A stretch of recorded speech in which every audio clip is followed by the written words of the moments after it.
राजविद्या राजगुह्यं पवित्रम इदम उत्तमं प्रत्यक्षावगमं धर्मं सुसुखम कर्तुम अव्ययम। এই ভগবত গীতা হচ্ছে সমস্ত বিদ্যার রাজা, যিনি এই গীতার জ্ঞান লাভ করবেন অব্যয় সুখ লাভ করবেন।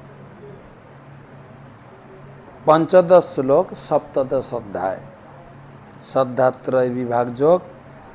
অনুদ্বেগকরং বাক্যম সত্যং প্রিয়হিতং চ যৎ শ্রদ্ধায়াভ্যসনম চৈব বাংময় তপ উচ্যতে।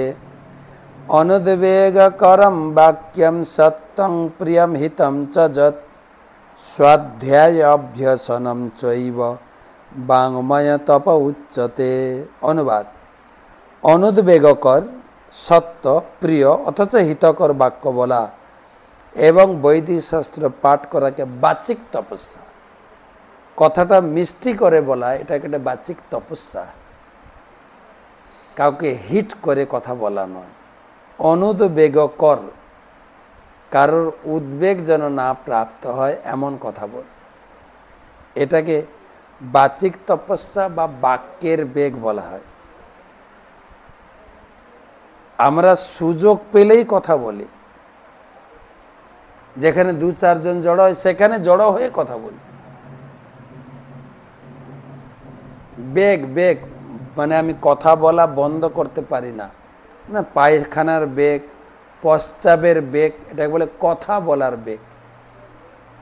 কথা বলুন, কথা বলতে অসুবিধা নেই, মিষ্টি করে এবং অপরের হিতকর এবং সত্য বাক্য এবং প্রিয় বাক্য। কতগুলো কথা কথা বলবেন, প্রিয় বাক্য, সত্য বাক্য, হিতকর বাক্য, মিষ্টি করে বলতে। তাহলে আমি সব কাজে সফল হতে পারব। আমার যখন টিচার ট্রেনিং নেওয়া হচ্ছিল ইস্কনে, তখন বলছিলেন যে কোথাও কোনো কিছু জিজ্ঞাসা করতে হলে, কোনো কিছু উত্তর দিতে গেলে এমনভাবে কথা বলা উচিত যেটা নেগেটিভ না আসে। ধরো আমি এখন যাব না, এই না কথাটা মুখ থেকে বেরোবে না। আমি খুবই ব্যস্ত আছি, পজিটিভ কথা বলতে হবে। যেরকম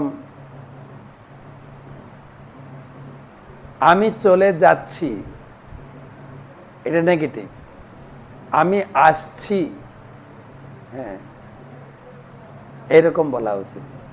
এই যে হিতকর, মিষ্টি, প্রিয়, মধুর করে বলাটাই হচ্ছে বাক্যের তপস্যা, মুখের তপস্যা। গতকালকে শরীরের তপস্যা, আজকে মুখের তপস্যা শুনলাম, তারপরে আরও